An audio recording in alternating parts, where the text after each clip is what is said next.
Deus, Dear God, gostaríamos de agradecer pela oportunidade de estarmos reunidos I'd like to thank you for the opportunity of coming together para continuar aprendendo de assuntos tão importantes. to continue learning on such important topics. Pedimos que abra nossa mente We ask you to open our minds para que nós possamos entender tudo o que o Senhor deseja ensinar. that we may be able to understand all that you desire to teach us. Que teu Santo Espírito se faça presente, May your Holy Spirit be present. em nome de Jesus. Amém. In the name of Jesus, amen.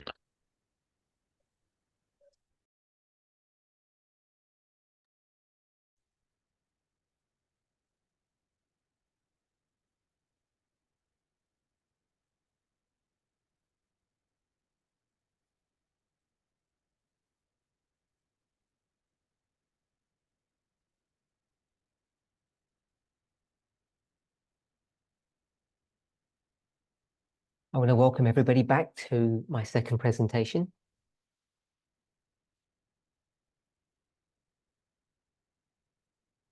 So, just to recap what we spoke about in our first study,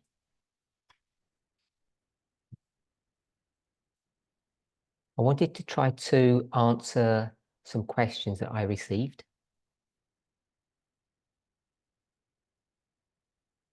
And the first question was, how does the concept of elder test being a plant affect the third angel's message?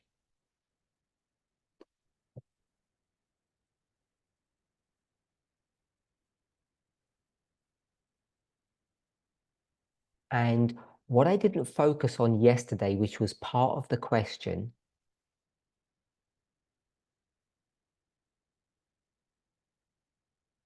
because it was a phrase that the questioner borrowed from one of the studies that I did back in 16 and 17.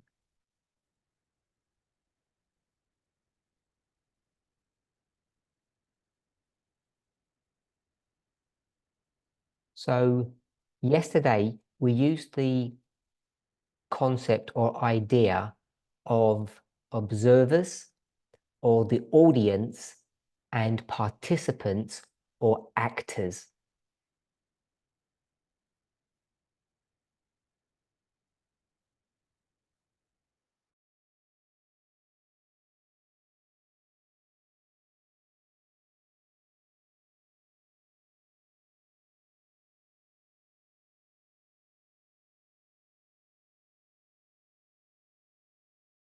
The problem.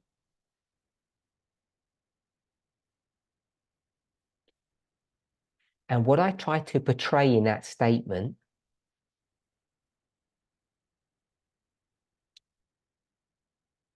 was that the plants were in the field, which would be in the world,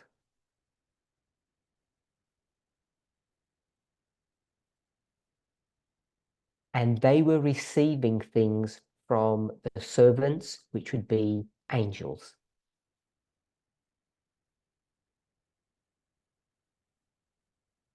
So we discussed yesterday with question 1, 3 aspects: Matthew 13, the steps of salvation, and the 3 angels' messages.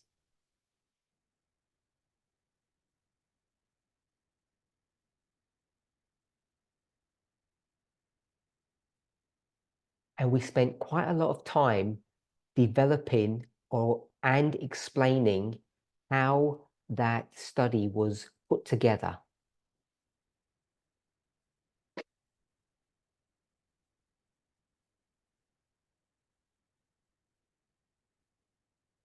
And one of the building blocks or foundations to constructing this 3-part model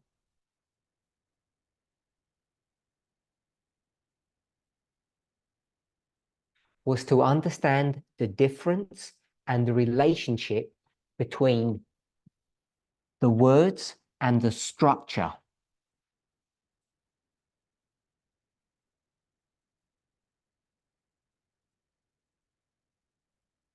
Hopefully the idea of words is self-explanatory.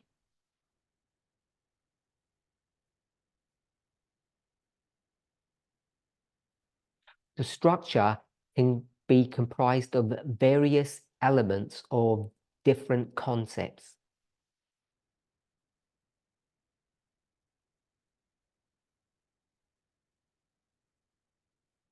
For instance, it might be time. It might be numbers. It could be a chiasm. And so we take both of those elements to try to develop robust models.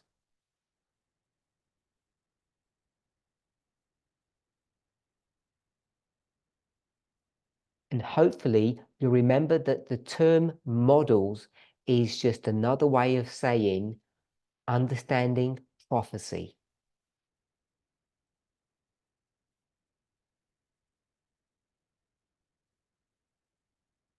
Sometimes I might use the phrase a prophetic model or a theological model.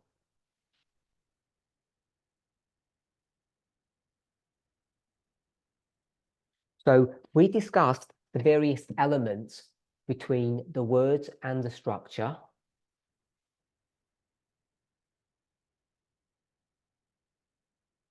And you remember that we spoke about the book and waymarks.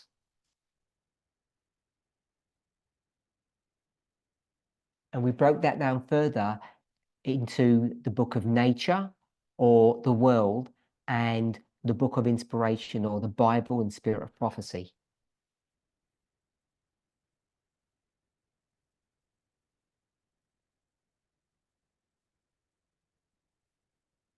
And obviously these waymarks end up becoming lines.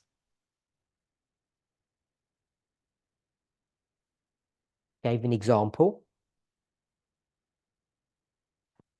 Example was 9/11, 2001. And a number of years ago, we spent a lot of time developing that waymark and explaining its significance.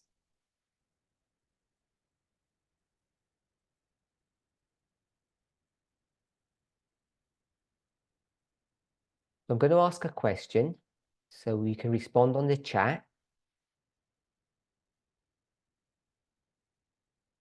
Why did we spend so much time with 9/11 waymark?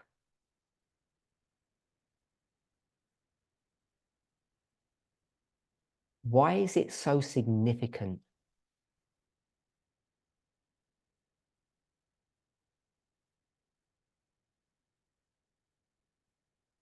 Someone has said it's because it's a harbinger.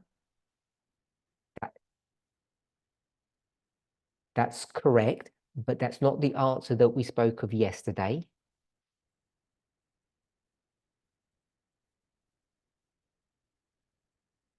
One of my translators had said the second and third angel's messages arriving.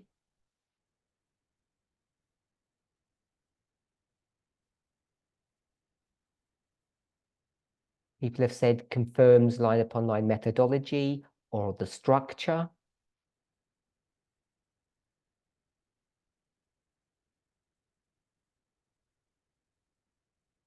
And the final answer I got, actually, well, it's not the final one now, but it was a minute ago, is that this is the only waymark that's not found in the spirit of prophecy.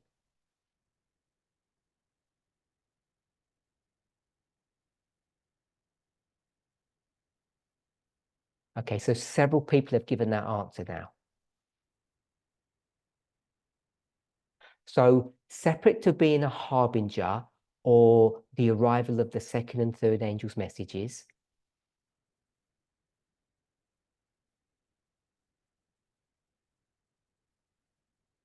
which are all correct answers, The reason why 9/11 is so significant is because it was a waymark that we, if I can say it this way, we created.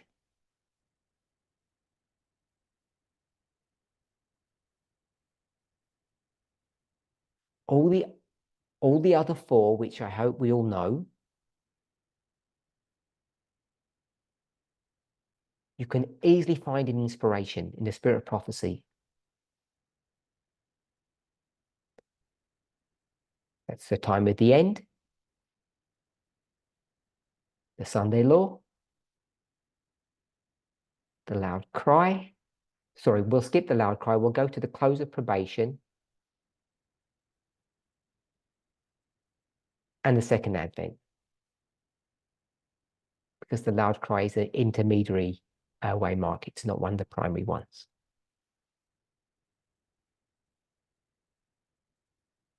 And the other important thing that we had to do, which was to develop a logic. And if you're going to develop a logic or an argument, you have to use the words and the structure.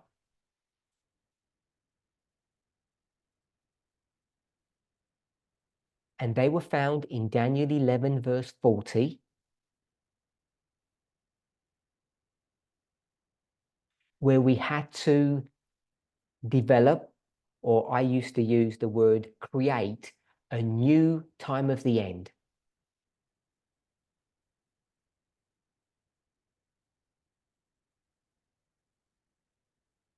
Without doing that, our line, or the line of the 144,000, if you prefer, doesn't have any framework to it, doesn't have any good reference point.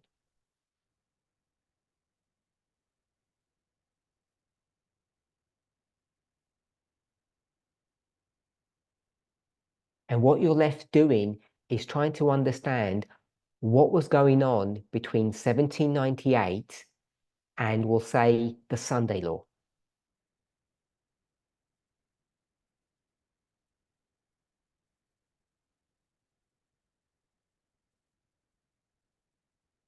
So all of those models, those ideas were all developed 7 or 8 years ago. They're all in the public record.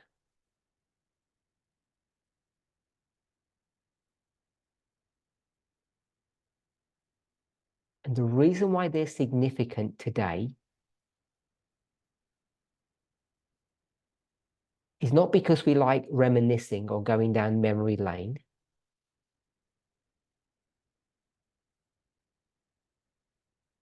It's because they serve as an anchor or a reference point to ensure we don't make mistakes when we come up with new ideas or new thoughts.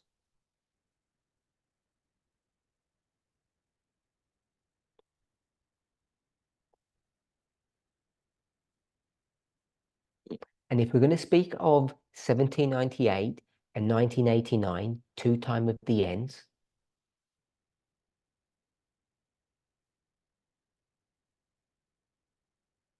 it would be remiss of me, which means it would be wrong of me, to not remind us of something.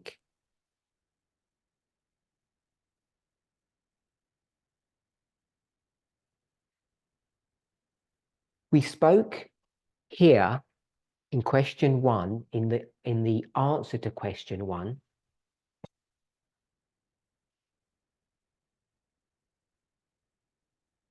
what makes our understanding of Matthew 13 so strong? How can we be so sure of it?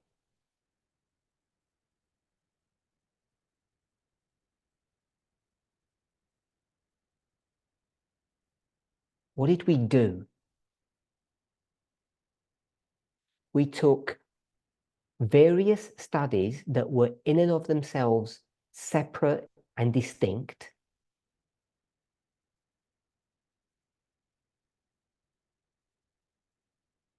and brought them together. And they support one another And if you can develop an holistic model that brings all of these components together, agriculture, salvation, the angels, which is another way of saying the everlasting gospel.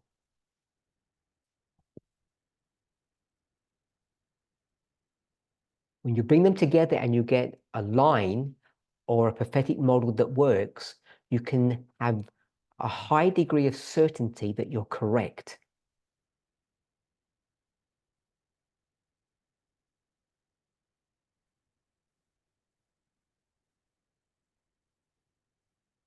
So we're speaking about 9/11. Then we added another component today, which we didn't mention yesterday.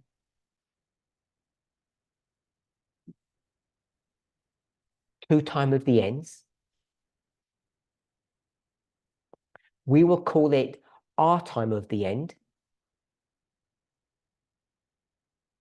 And I'm going to call it Smith's time of the end. Some of us might say it's Ellen White's time of the end, but I'm going to say it's Smith's.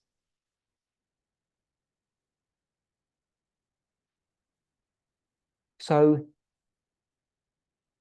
if I use the phrase back in the day, that would mean early studies that we used to do.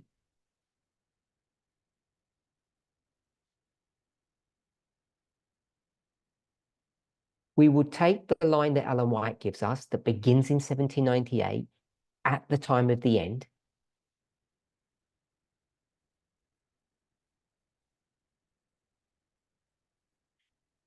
And we would do some clever things with that.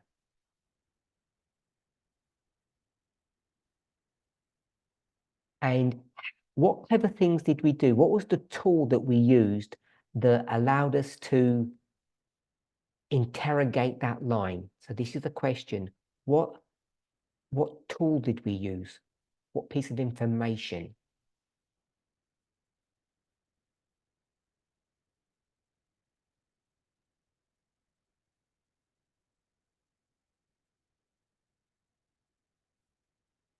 If I say it specifically, I'll give the answer away.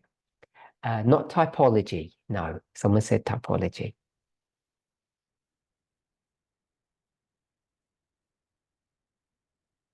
My question was deliberately vague, but it might be too vague.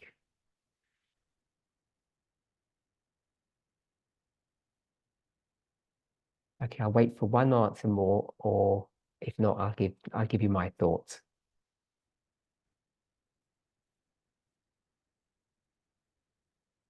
Okay, what we did was we took the 2520. And the 2520 allowed us to go from 1798 to 1989. I hope we can remember that study.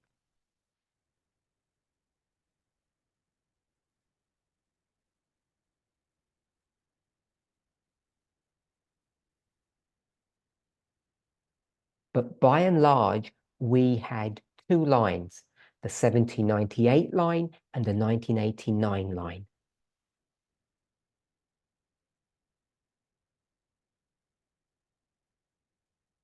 So people have given us answers now, how we used the 2520. We got 126, we turned them into years from 1863 to 1989.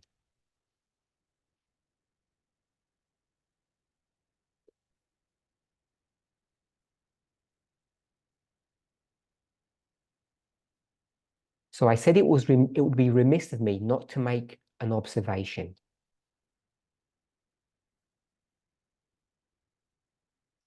Why is the study of Acts 27 so robust? Why is it so good?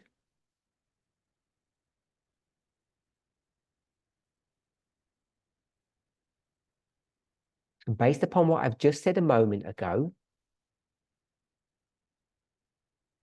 what I've shown us here with 3 studies brought together, why is Acts 27? Why can we be sure that it's good, it's sound, it's robust?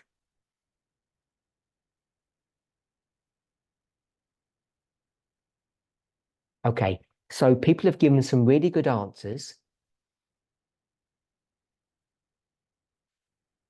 Many of them are correct, but I'm going to go with the answer that says 2 times of the ends. So if we had 2 times of the ends, where did we get the 2 times of the ends in Acts 27?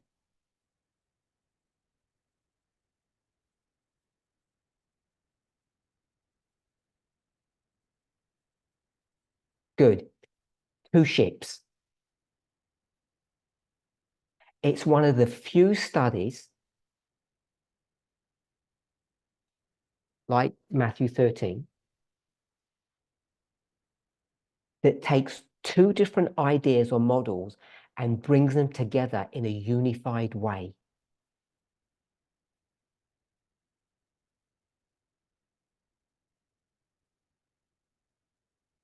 So you get 2 different stories from 2 ships, and you bring them together. And we could say, based upon what I said a moment ago, one of them would be Smith's ship and one of them would be our ship.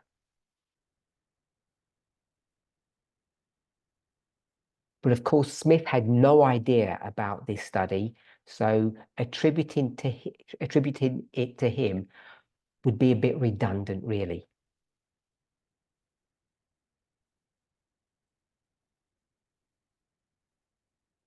So the reason why that is such a powerful technique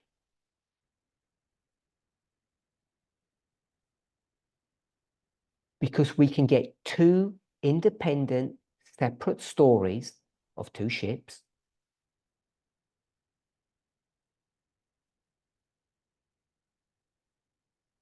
and bring them together to the same conclusion or the same end. And because they overlap one another,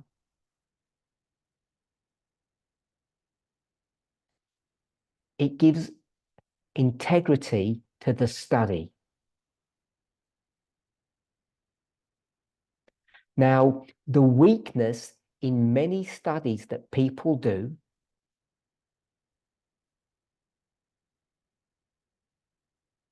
that people have done in the past, they initially look good. But when you begin to stress test them, they show cracks.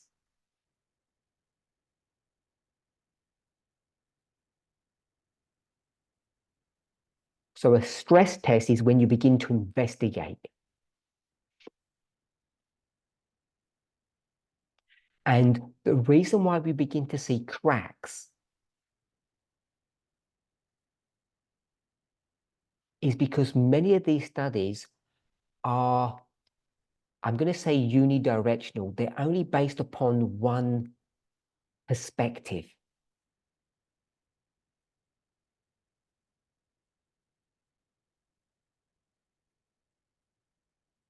And if you can get a completely different reference point or idea and overlay that and get it to match,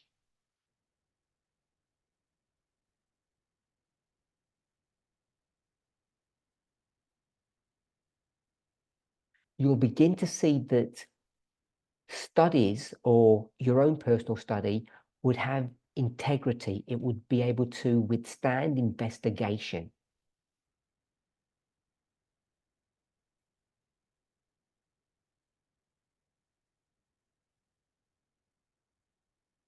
That's why Matthew 13 or Acts 27 have stood the test of time.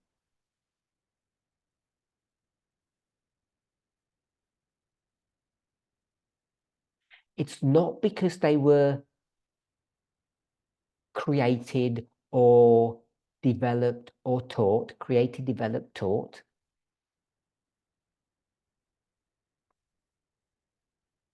By angels or messengers. It's because the methodology that was used to create those models used good and correct methodology.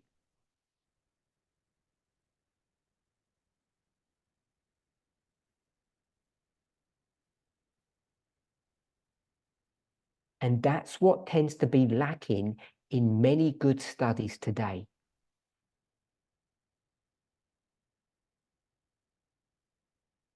People have an idea which looks good,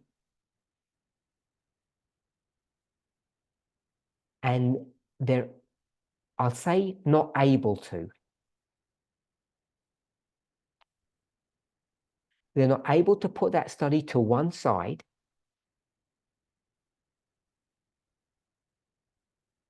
and try to find a different model or a different approach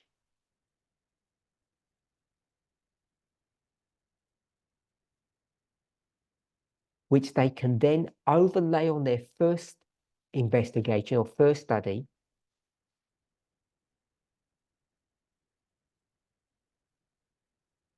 to give it integrity. In the past, we would say 2 witnesses, 2 testimonies. Okay, so we then spoke, because we went to question 2, which I didn't give you the question yet.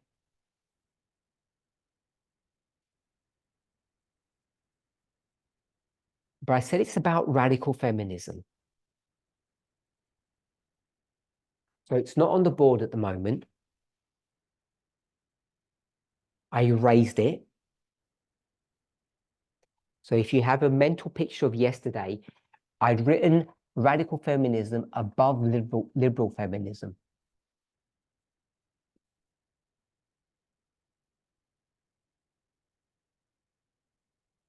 And I said I wanted to discuss liberal feminism before we look at radical feminism.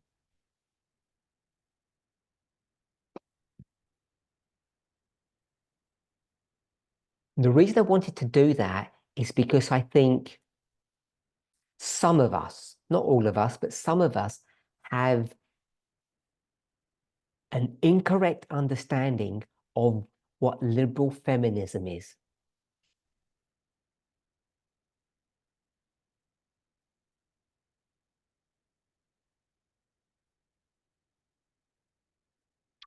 I think it may be due to what I'm going to suggest, but everybody thinks differently.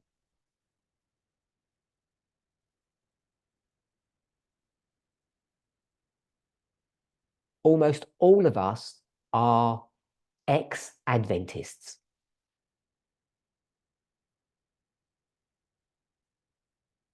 Some of us never went into Adventism, they came straight into this movement.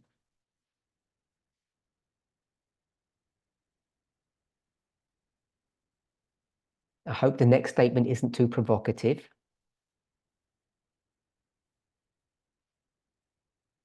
Some of us are still Adventists. And bad on you if you are. So have a think about that if you don't like that statement. Okay, so Adventism, there's always been this tension between the liberals and the conservatives. And the way most Adventists define that tension or that struggle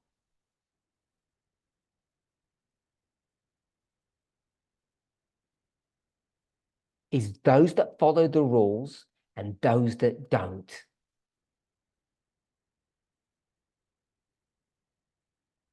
It's not about people not knowing the rules.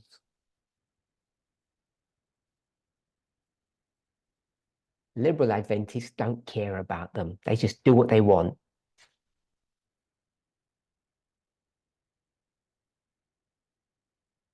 And conservatives wag their fingers and point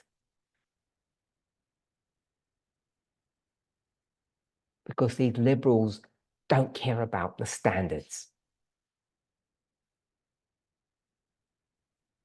And that model of conservative and liberalism, of conservatism and liberalism,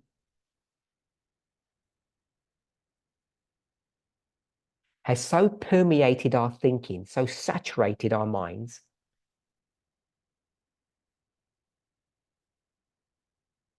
that when we see the word liberal, it must be bad. People who don't follow the rules. Okay, but yesterday we understood, we learned that it means nothing of the sort. In fact, liberal feminists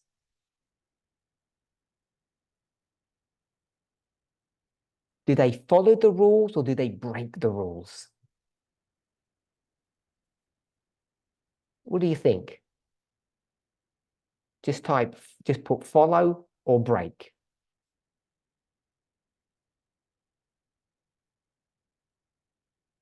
Okay, so I've got 2 follows, 3 follows. Someone said break, follow. Okay, so we'll stop there. I agree, they follow the rules.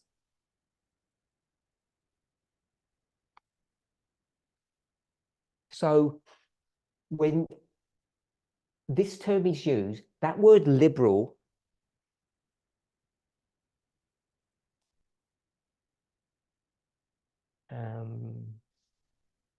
someone put a hand up. I don't know who's put that hand up. That word liberal actually means liberty. And that's where the confusion begins. So we try to discuss, what does this mean, this term liberal feminism? And we only looked at the word liberal. We didn't look at feminism.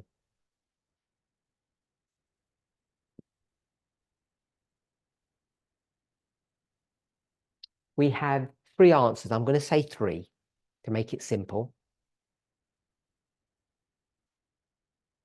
Someone spoke about personal liberty. And the example they gave was makeup. But it could be anything. So we could have put there reform.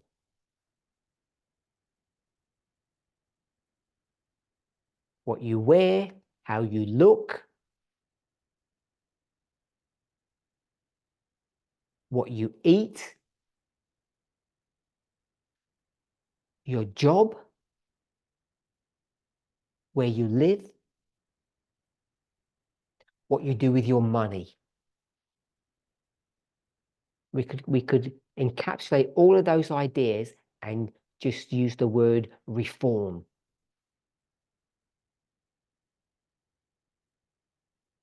Which would infer that liberal feminism is giving people personal liberty to live the way they want to live.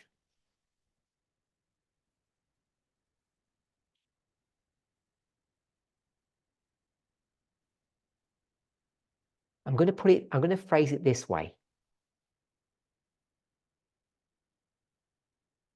Beginning around 2019, this movement had growth pains.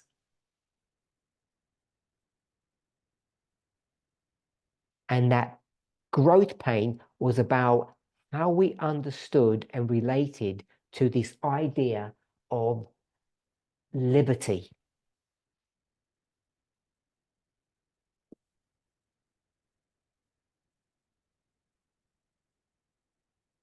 So we had another answer, which was related to the personal and the political.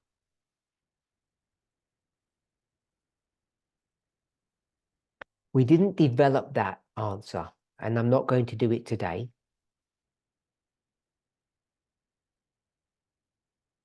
And we focused on the third, which is politics, not personal.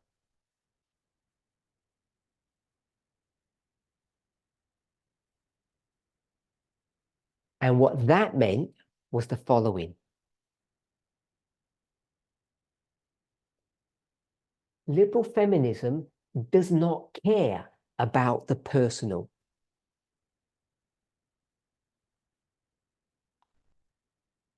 And what I mean by that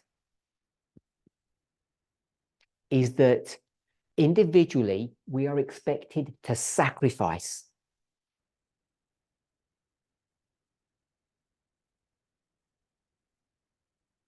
To experience pain, personal pain, for the greater good.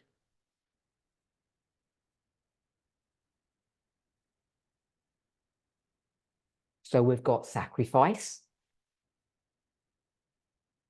Without personal pain, you can't get movement gain.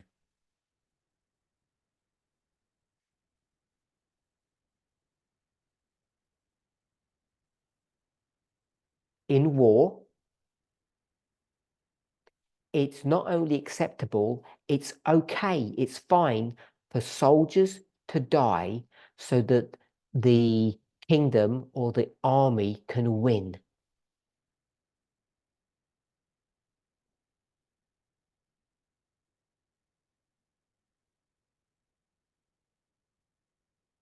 And we borrow the term which was said, just do it.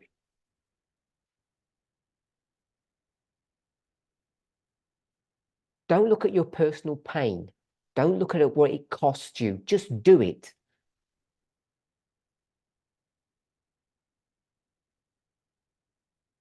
But then we look at the politics or political. And we said that's related to culture or society or the social framework.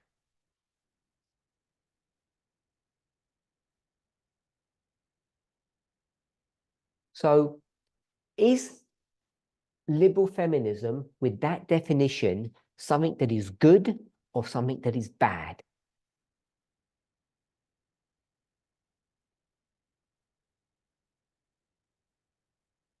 So just type in good or bad.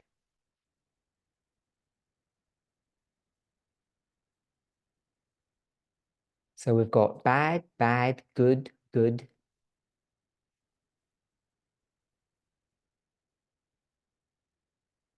Okay, so we've got a mixture of answers, some saying good and some saying bad.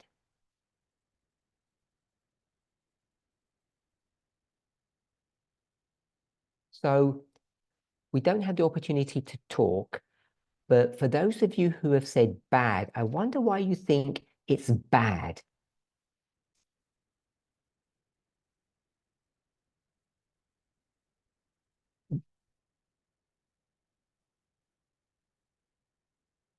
Every single, I'm going to call it reform, not this type of reform, not personal reform, social reform.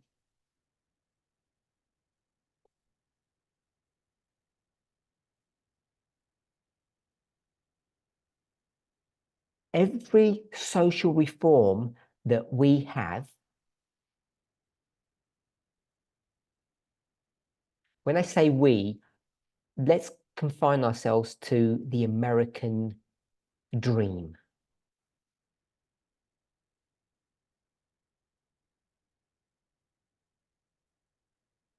Where did they come from? How were they afforded us?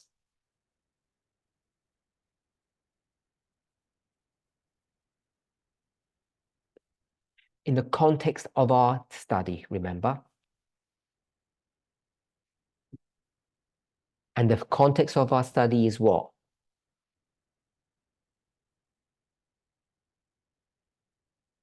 Who knows what the context of our study is?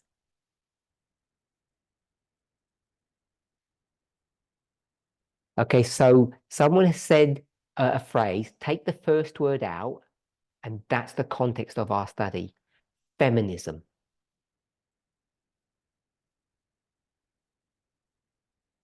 Not the types of feminism, but it's feminism. So all the rights I'm going to say that we have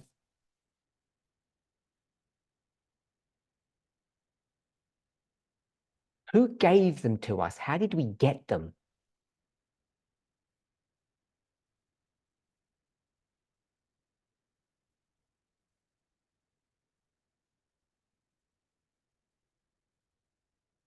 Okay, so we've got really good answers. People have spoken about sacrifice, etc., struggle.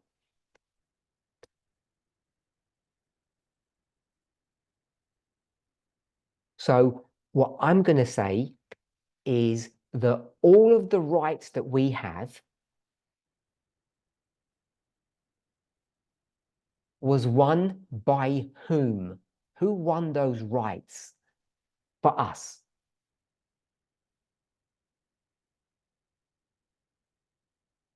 Not God. Yes, women, but we can't just say just women. It's on the board. Liberal feminists. Who gave us voting rights? It was liberal feminists. Who gave us abortion rights? Liberal feminists. Who gave us, well, if I say equal rights in the workplace?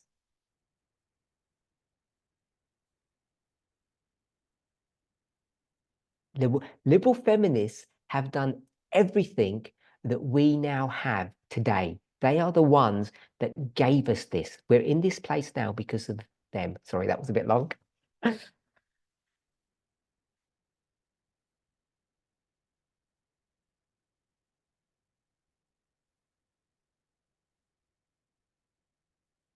Okay, so if they've given us everything that we have today,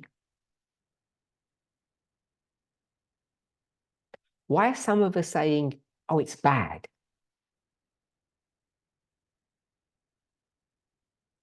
Why are people saying liberal feminism is bad if all the rights that, when I say we, I mean women, that we have, why is it so bad if they're the ones, this element of feminism has given us all of this? They're the ones that paid the price.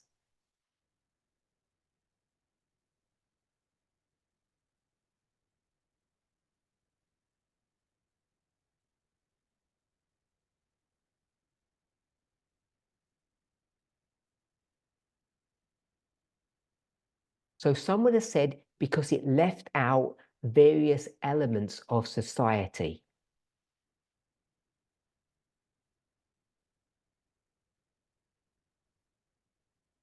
Others have said they compromised and stopped fighting.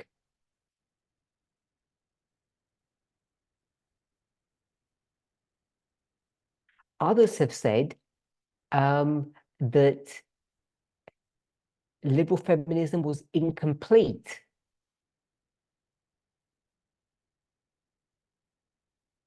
Some people have said they thought the war was won, but it wasn't.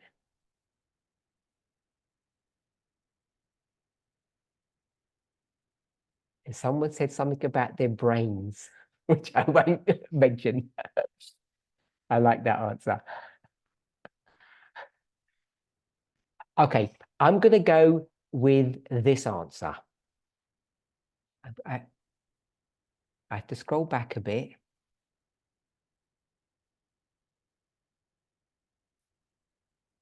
So I'm gonna quote this statement, but I'm gonna rephrase it.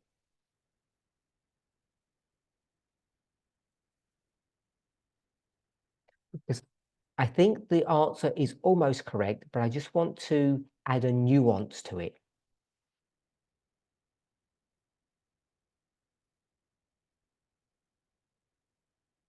So the answer was because society did not change.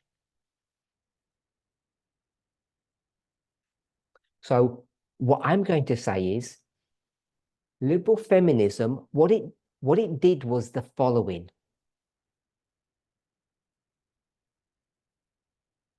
It said, we have a structure, a framework.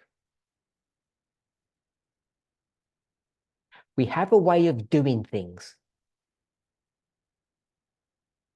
And what we're going to do is in this existing framework or society or culture,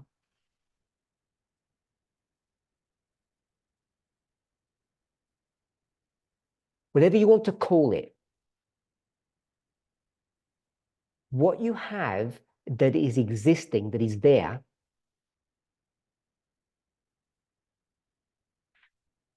they would say that this thing, this object is so heavy, it's immovable. We can't lift it and move it.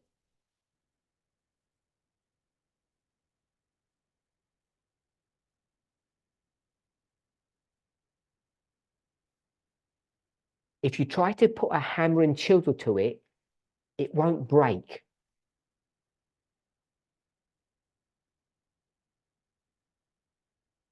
So they thought, instead of trying to move it, get rid of it, or break it,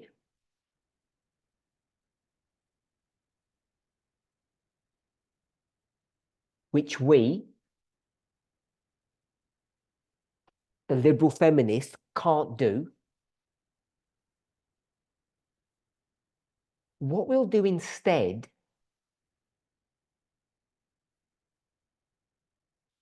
I just want to say one thing. Someone said they stopped fighting and they compromised, and I don't think that's true.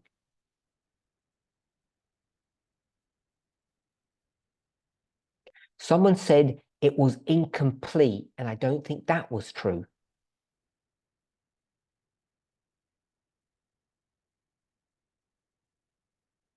Someone said it was incomplete or it wasn't finished, and I don't think that's correct.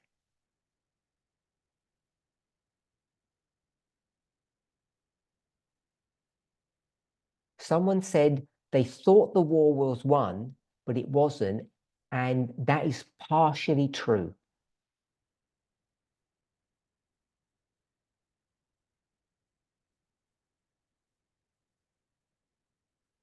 And towards the end, people have given good answers. So, liberal feminists are weak and they can't move this object. They can't break it and they can't move it.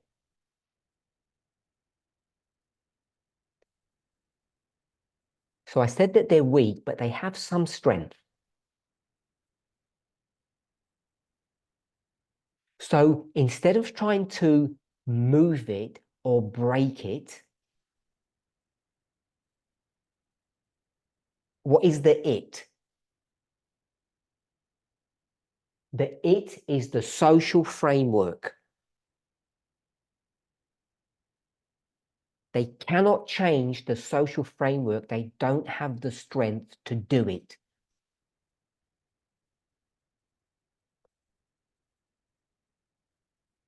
So what do they do instead? They are pragmatic. Remember the study of Paul. And in their pragmatism, they say this: we won't fight against the system. We will work with the system to gain our end, our goal. And what is their goal? What's the goal of a liberal feminist? Take the word liberal out. What's the goal of a feminist? We'll put it underneath here. To make it easy, I'm going to use the symbol of equals. This is not a dictionary definition.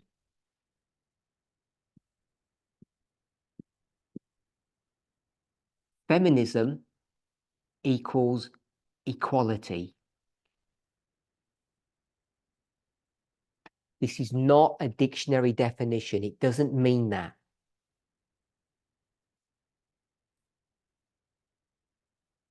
So their goal is to achieve equality. And they say we can't achieve equality without doing something.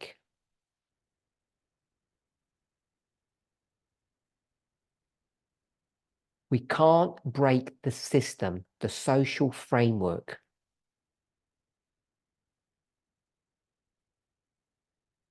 So if I can ask people to stop responding because I can't keep up with the messages.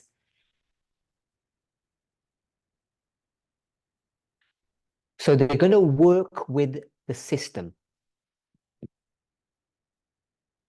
And if you work with the system, you will get equality, which is what they did. They achieved equality on many different levels.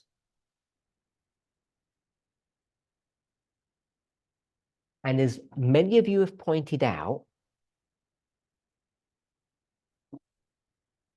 liberal feminism was and is good. Has to be good because all the women in our movement can vote today because of liberal feminists. They're the ones that gave you this.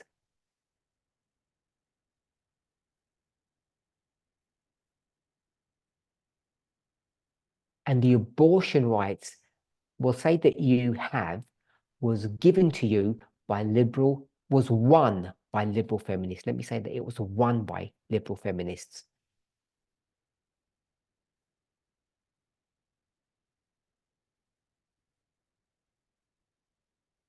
So if voting and abortion rights, we'll just stick with those two, if they were won by liberal feminists, I hope we all agree that they were won by liberal feminists.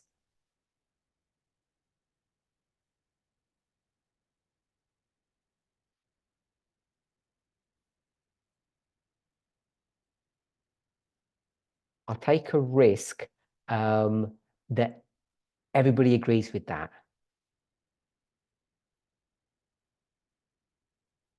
All of the rights we have, and we'll just use an American or a European model. I know it's nationalistic to do that, but the rights that we have were won by liberal feminists.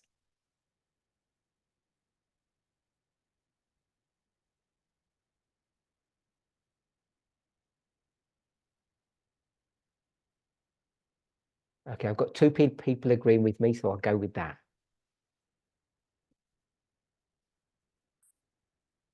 So we've said won by liberal feminists.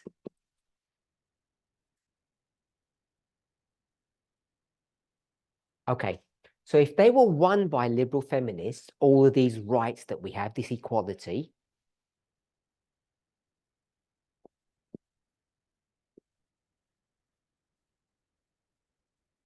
Who are these rights or this equality given by?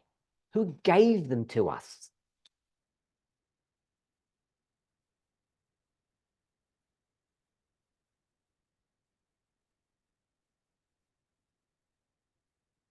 Let's wait for a couple of more answers if I get a couple more. Someone said men. I don't want to use the word men. Okay, so that's enough answers. I'm going to go with people have got two words. They've given me structure and the system, which is the words that we used here.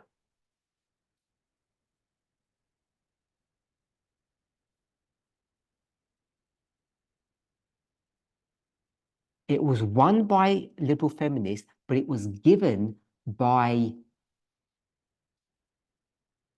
we'll call it the social framework.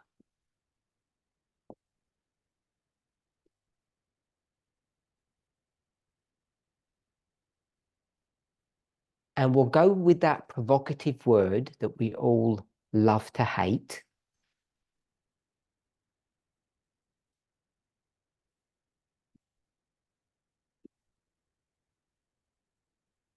Patriarchy.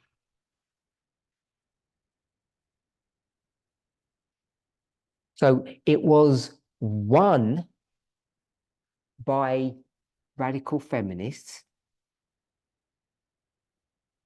sorry, liberal feminists, and it was given to us by the patriarchal system.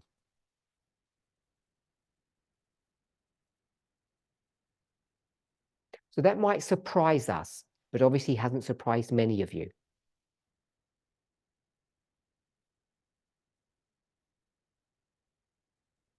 So when we understand this,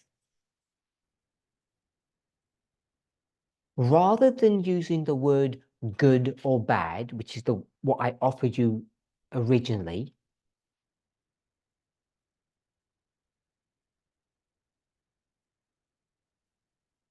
so now we have a working model in the framework, the social framework of patriarchy. We have something that's given to us. We have some rights.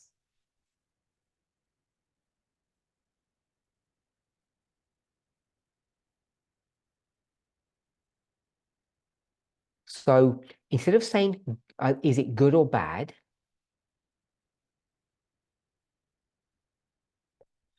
Let's ask a different question. Are there any problems with this equality that has been afforded us?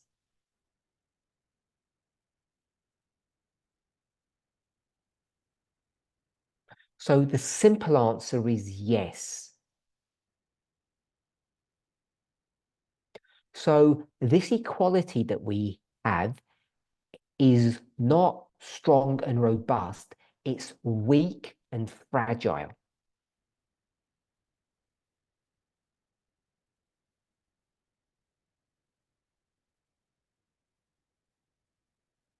And we could come up with different words or ideas of why it's weak and fragile.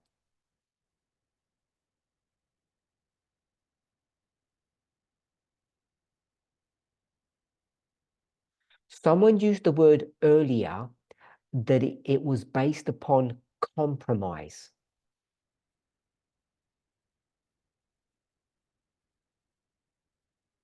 So what I suggested earlier was that the compromise was to actually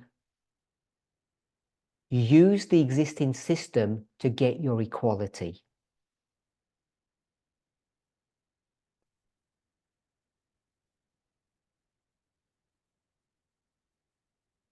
That was its inherent weakness and is its inherent weakness.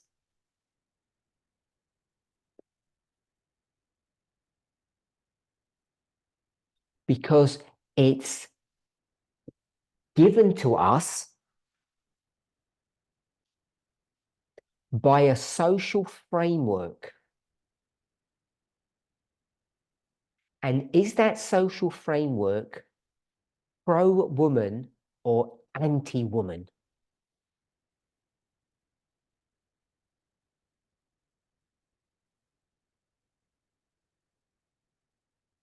It's inherently anti-woman.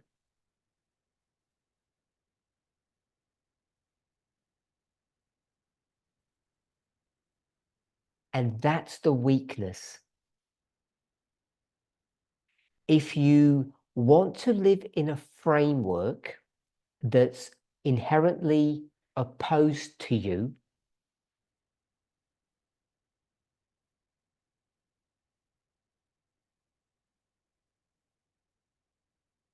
anything that that system gives you that you won from it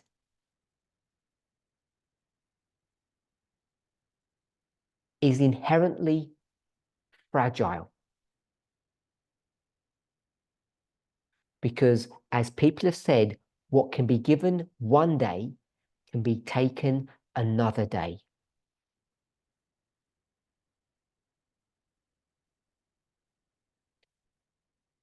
So this feminism, this equality, is because it was given by this social framework of patriarchy,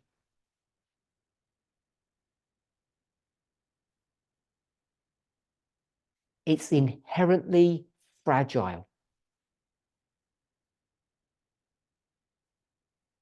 Because its fragility is based upon people's reading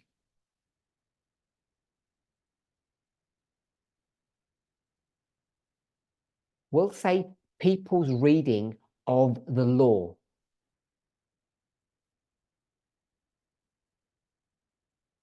And one patriarch might read the law one way, and then a few years later, that patriarch's son will read the law a different way.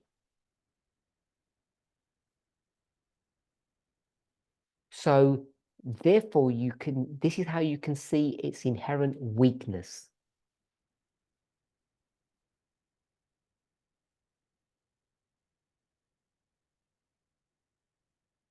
So for those of you who have said it's bad,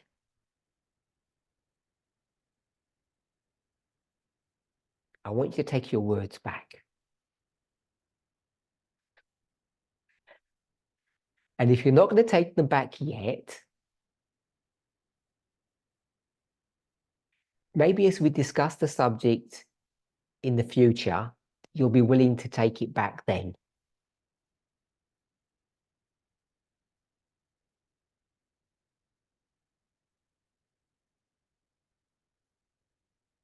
Okay, so we've looked at liberal feminism. Let's have a quick look at radical feminism.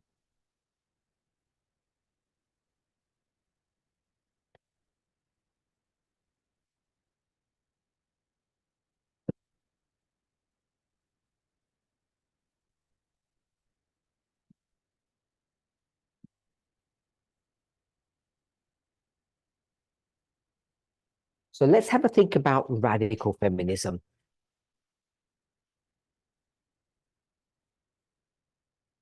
Sure, by now you've all looked up the word and you understand what it means.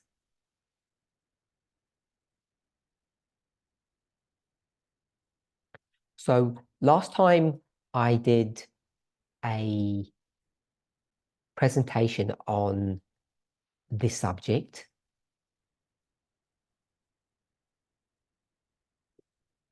People gave the following answers when I asked them what radical meant.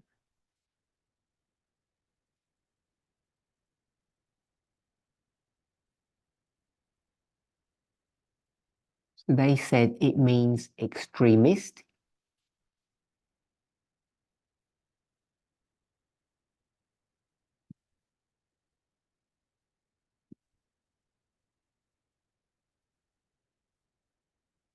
Some people said it actually means progressive.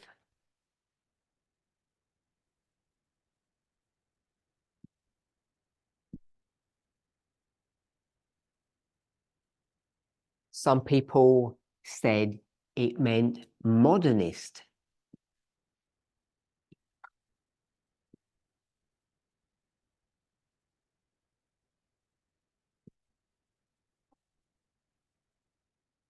Some people said it meant fundamentalist.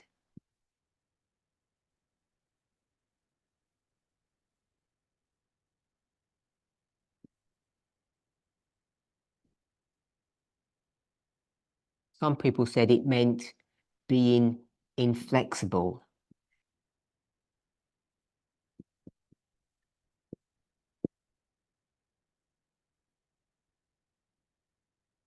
And finally, some people said it meant root.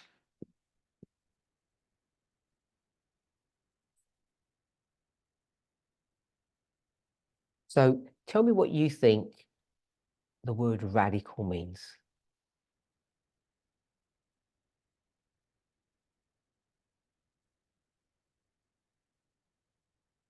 If someone says no compromise, someone said root.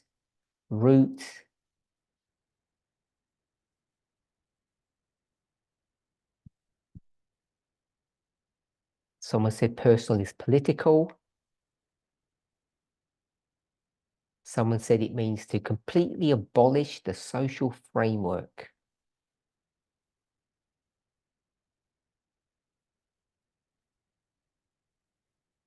Aiming to change structure or social structure.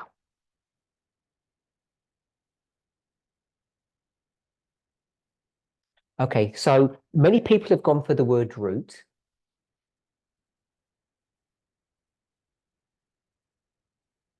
I hope people can see why the word extremist has come into this, or fundamentalist, or inflexible.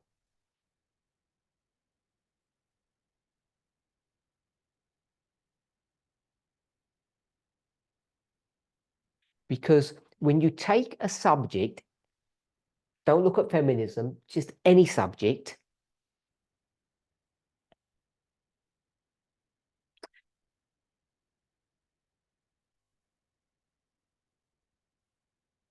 is it good to be radical? Who agrees that we should be radical, not liberal?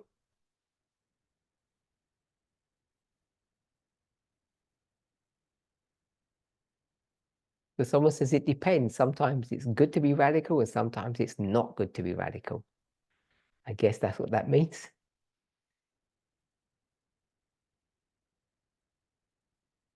Okay, so let's leave the word feminist out from there.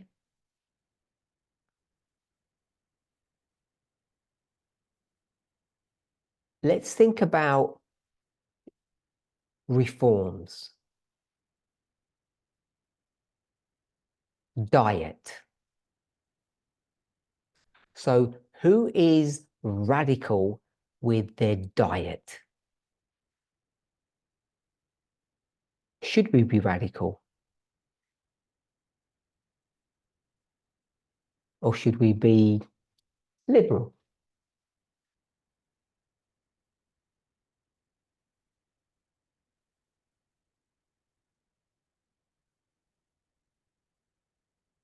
So we're using our standard definition of root for radical, and liberal means working within the existing frameworks to achieve things.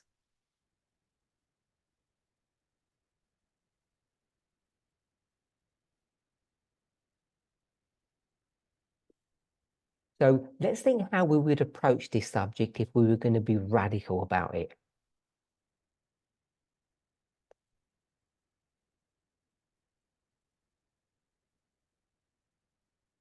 What we would do is see what everybody eats.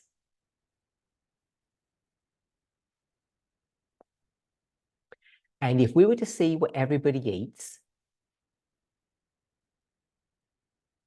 would go to a lion. And then we might go to a rabbit. And if we were to be radical, what would we be saying about these various diets?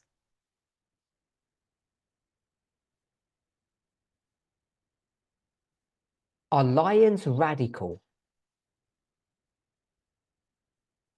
Can't keep on saying it depends, because that's not going to get us anywhere. So someone says, yes, lions are radical.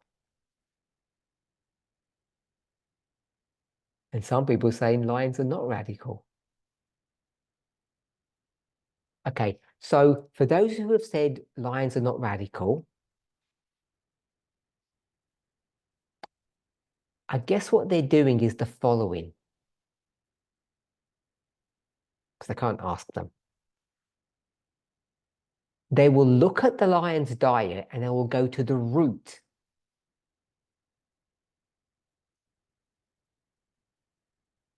So lions eat deer.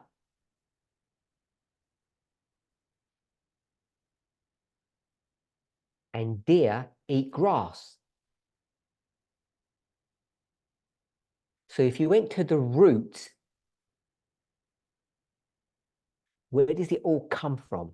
All of this food that lions eat comes from plants. So that's why we would say what lions do is not radical, because it's not the root. They don't go to the root.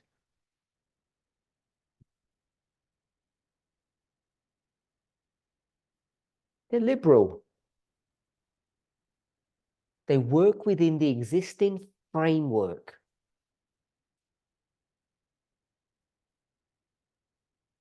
If there's a deer, they'll eat it. So if we were to go to a rabbit would be radical.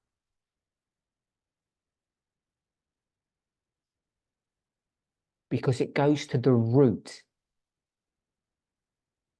Plants. So if we agree that we should be radical in diet, in other aspects of our lives, then when it comes to the subject of feminism, should we be radical about that?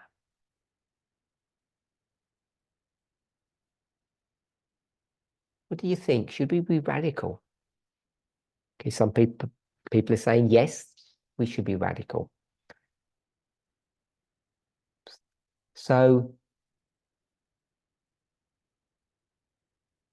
I want to go to the word feminist. So what do we think the word feminist means?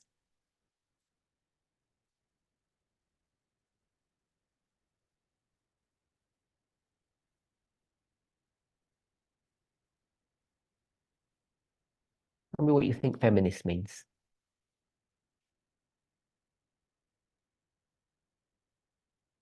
Fighting for equal rights, equality,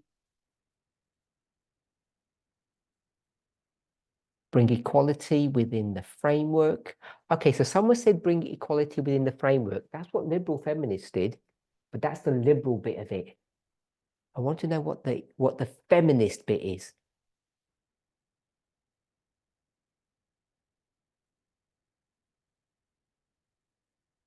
And you can't say it. You can't say it's equality because I said that. That's just copying me.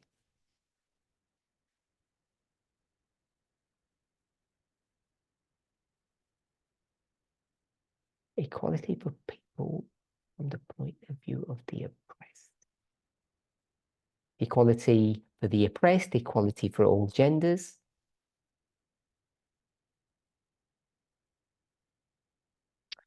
Am I a feminist? as a man? Can a man be a feminist? I'm not female. How do I become a feminist? Okay, so I want to suggest something, if you give me this liberty. So again, this is not a dictionary definition of the word.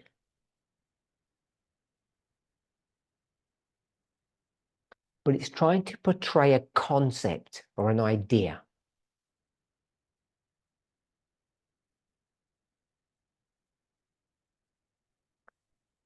I hope I am a feminist too. Someone's not worried, I might not be. Okay, so I'm just going to put a line here, and what does this mean?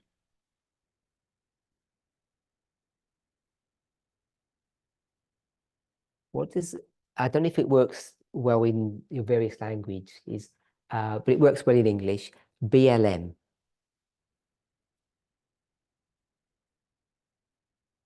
So two people have been quick off the mark and said it means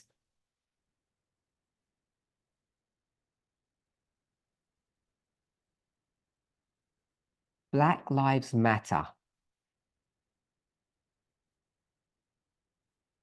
And of course, it doesn't really matter. Sorry, it doesn't really mean that, does it?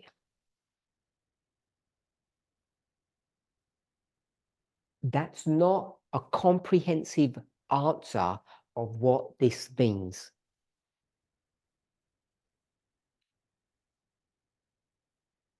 So don't give me your responses.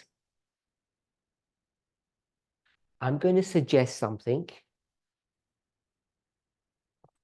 I'm going to say this phrase here, BLM, means Black Lives Matter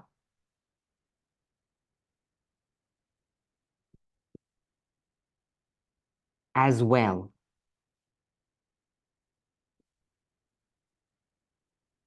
And they missed that bit out because it would get too long. And if I said as well, that doesn't complete a sentence, so it doesn't give you enough information. So what's missing from here? Don't answer. Black Lives Matter as well, or we could say as much as white lives.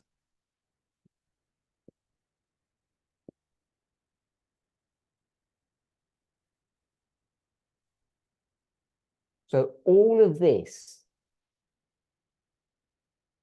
BLM, AWL, which is really long, got condensed into this nice little phrase, BLM.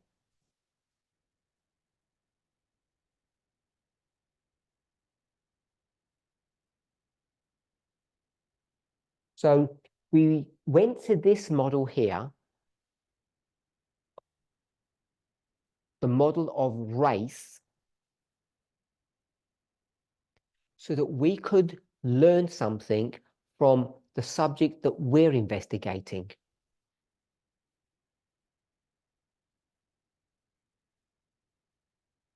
So remember, this is not a dictionary definition.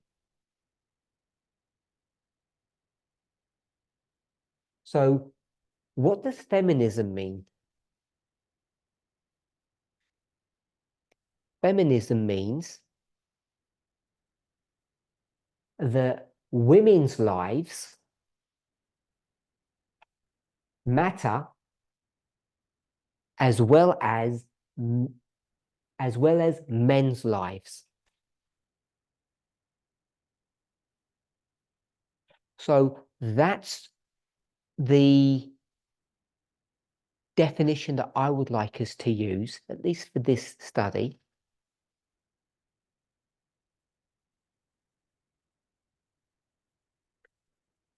So when we talk about feminism, it's saying that women's lives matter as well as men's lives.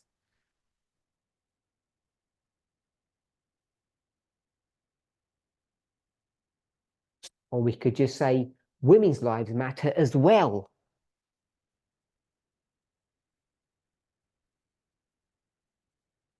So if we're okay with that working definition,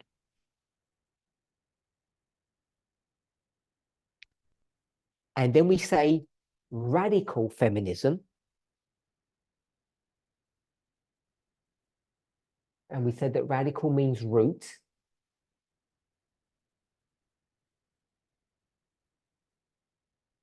or we could say the origin.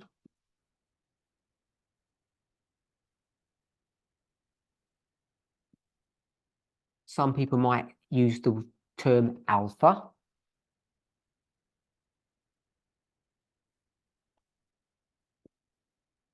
Some people might say the heart of the matter.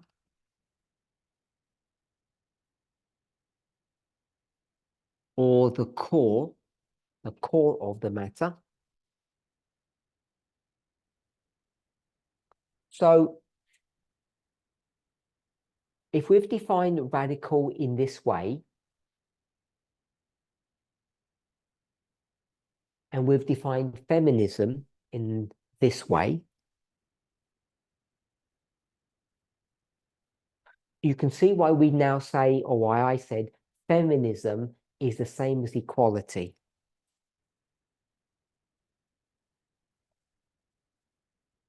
Because Black lives are equal to white lives.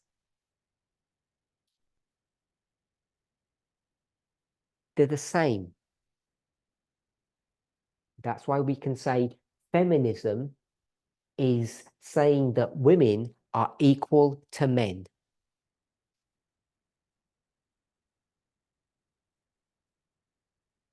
Which just means feminism is the same thing as equality.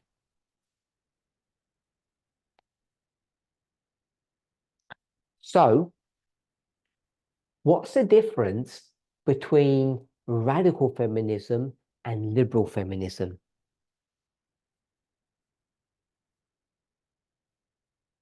What would you say the differences are?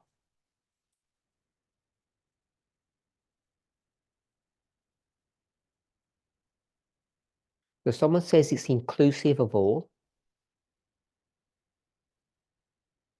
I'm going to suggest liberal feminism is inclusive of all as well. They want equality, which means inclusiveness for all.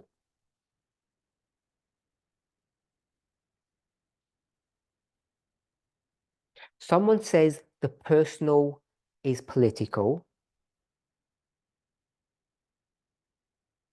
That term was developed decades ago.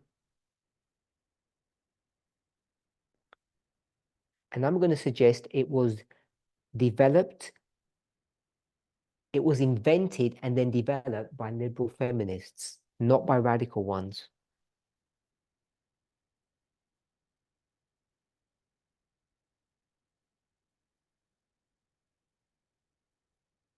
So we've got various answers. So if we can stop giving answers now, so I can just catch up.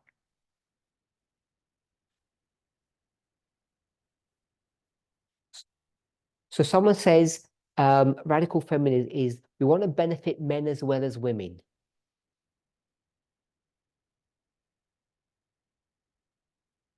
That's what liberal feminism does.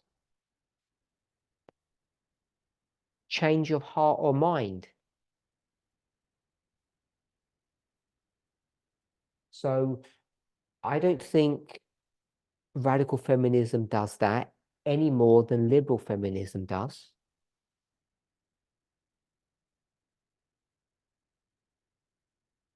Someone says that in the liberal feminism model, life doesn't matter, but it does.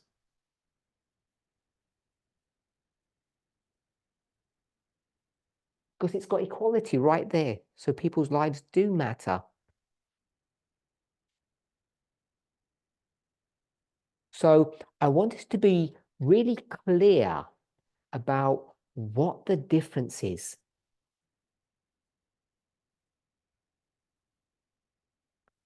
Now, I'm not saying everybody's got the wrong answer. That's not what I'm trying to say.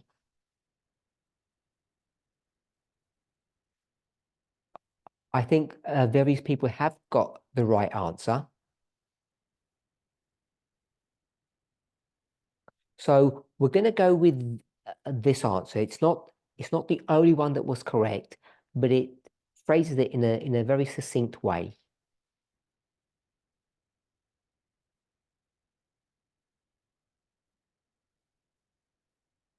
Before I read out the answer, and please don't give any more answers now.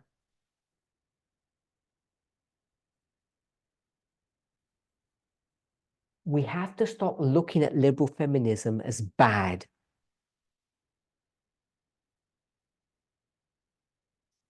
And we have to stop looking at radical feminism as good. Before we do that, bad, good, or good, bad, we have to understand the differences and the similarities. And you've heard that before plenty of times. What's the similarities and differences? Compare and contrast. And what we have to remember, when you compare and contrast something, there has to be some association between the two.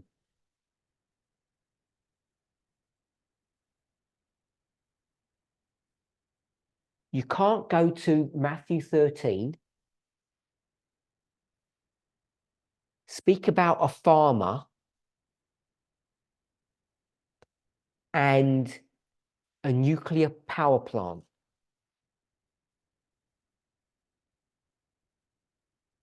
There's no connection between them. So we know that parable teaching, which is juxtapositioning,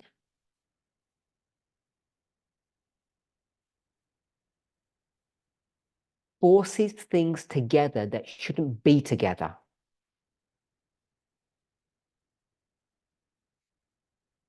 But I want us to remember, even though that principle is true, there is some connecting link.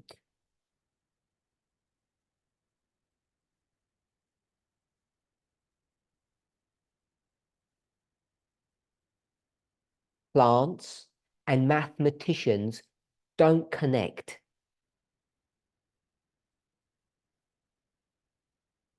Plants and farmers do. When you harvest a plant and you want to check it, then in the market, when you have those plants,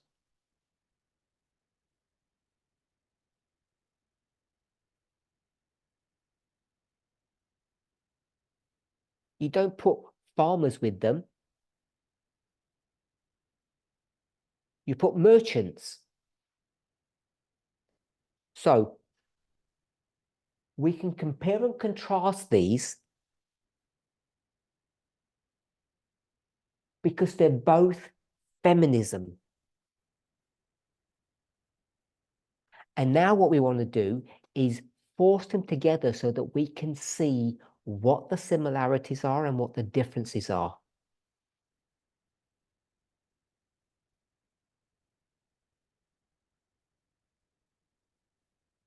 And I asked what the differences are, not the similarities. And some of the answers confused, the answers were confused relative to the question.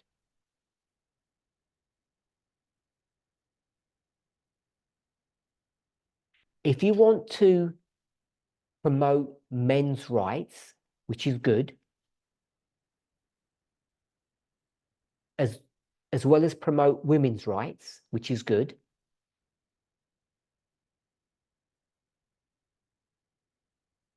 as well as promoting the rights of all genders or non-gendered people.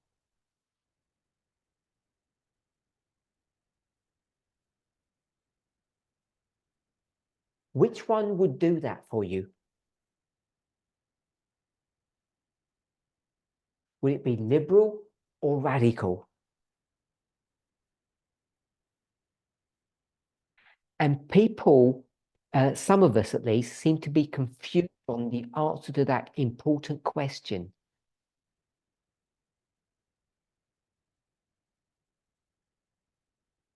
Because the simple answer is both.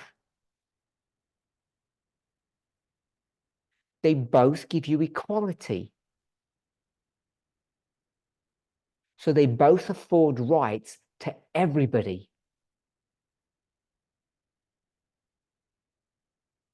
So we know they're the same in that regard. Our question is, what's the difference? And why have we chosen? Why have we been commanded to select the radical path, not the liberal path?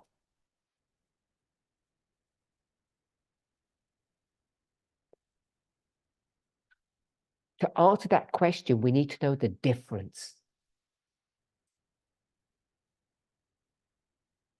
So we have run out of time, so I'm going to give the answer quickly, but we'll need to develop it and go over it again in future studies.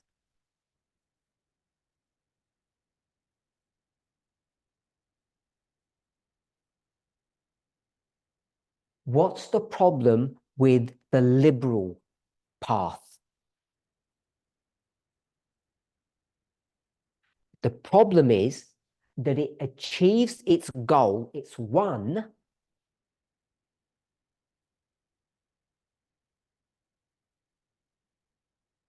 it being equality. Equality is one,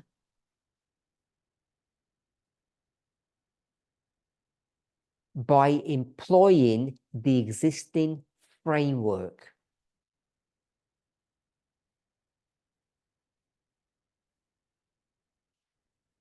And that's its inherent weakness.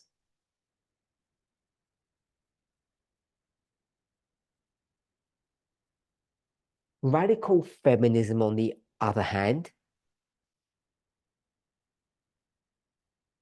does it want to win different rights? No. That it wants to win the same rights, not different ones.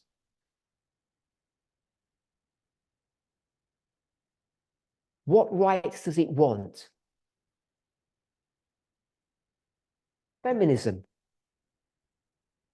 which is equality. The same rights are wanted by both, we'll call them both parties.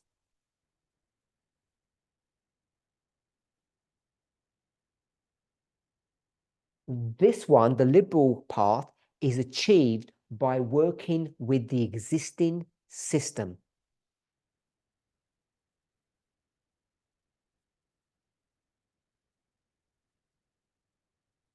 Whereas radical feminism takes a different approach. And I'm going to give the answer that someone wrote on the chat. Liberal works with the system. I'm going to add of patriarchy to achieve equality. I added that bit in too. Does it achieve it? Yes. But it's fragile. On the other hand, radical will go to the root or the heart of the problem. And it will achieve or desire to achieve equality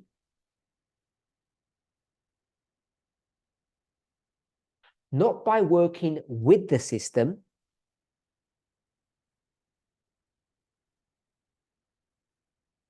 but by dismantling the system.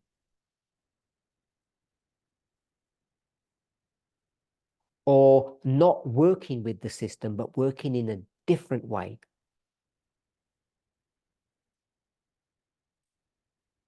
So we're going to stop there. But I want us to meditate upon this idea,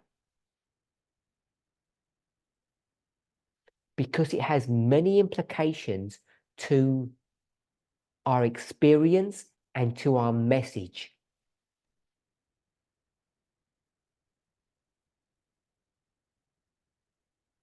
Now, just want to remind us of something.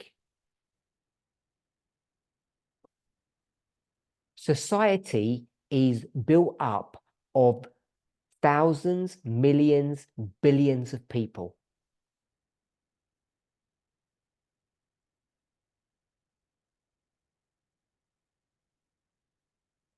We'll draw a distribution curve.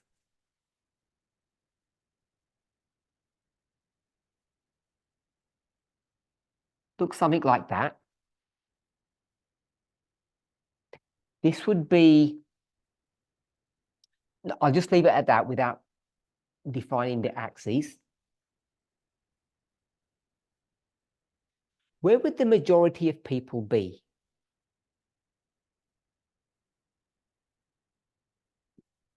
Here.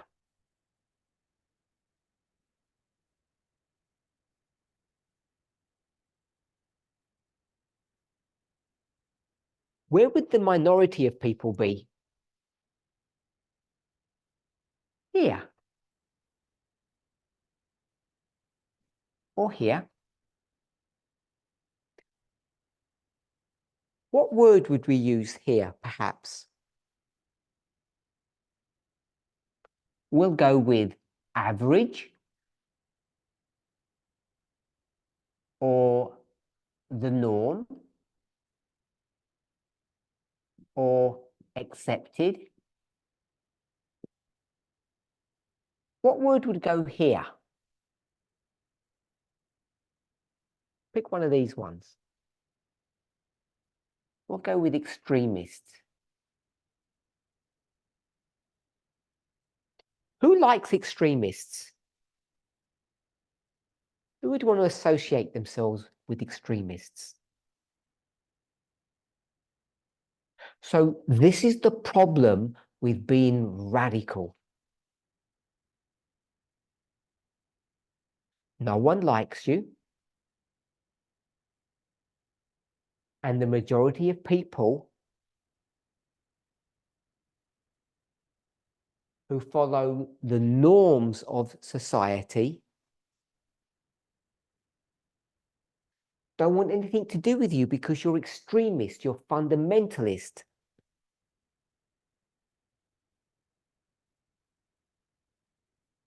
And you're inflexible. That's what this idea of radicalism is.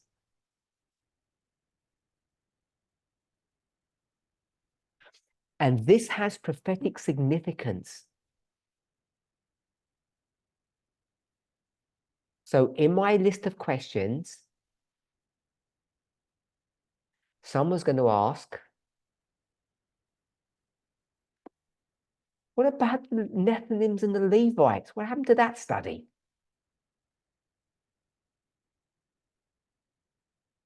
Was there something wrong? Was there a mistake?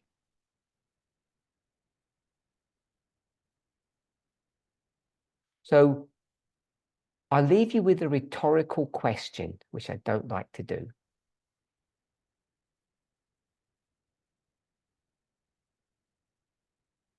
I don't know if you're familiar with the term, you shoot yourself in the foot.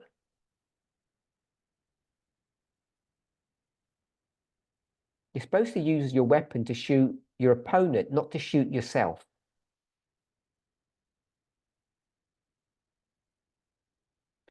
If you wanted to bring Levites and Nethinims into this movement,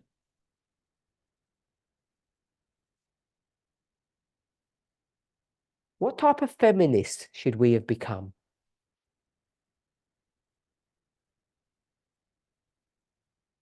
Let's close with prayer.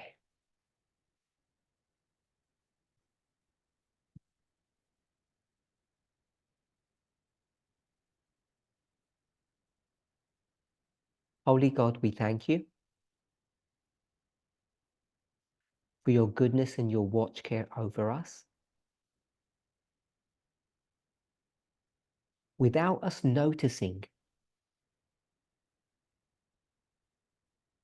without us realizing what you were doing,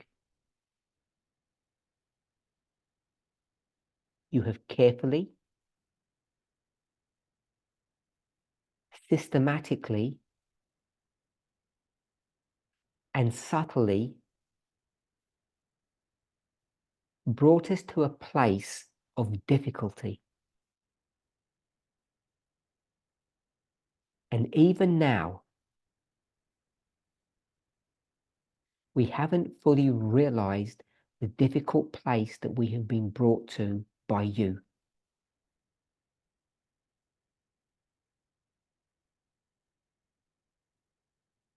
Help us to understand our work, our role in this world, our job in the great controversy. Help us to understand who and what we are,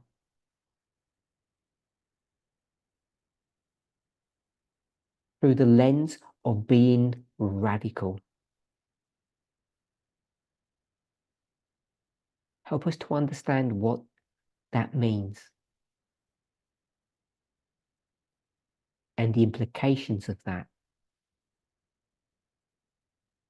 You have led us to this point. You want us to understand this so that we can learn and grow and become the people you have designed us to be.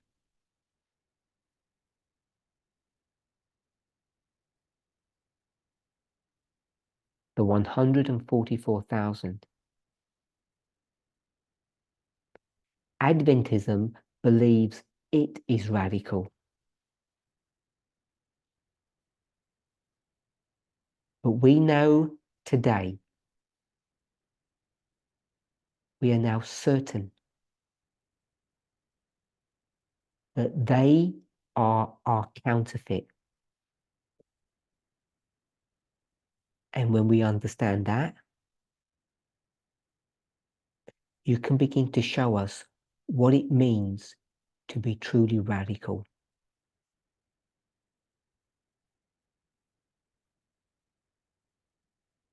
And help us to accept the price that we must pay to take on that title.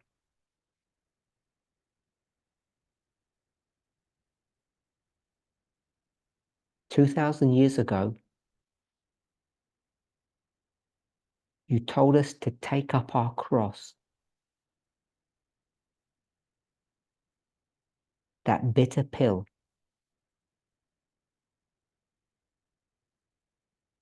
You're asking the same of us today as we are instructed to become radical.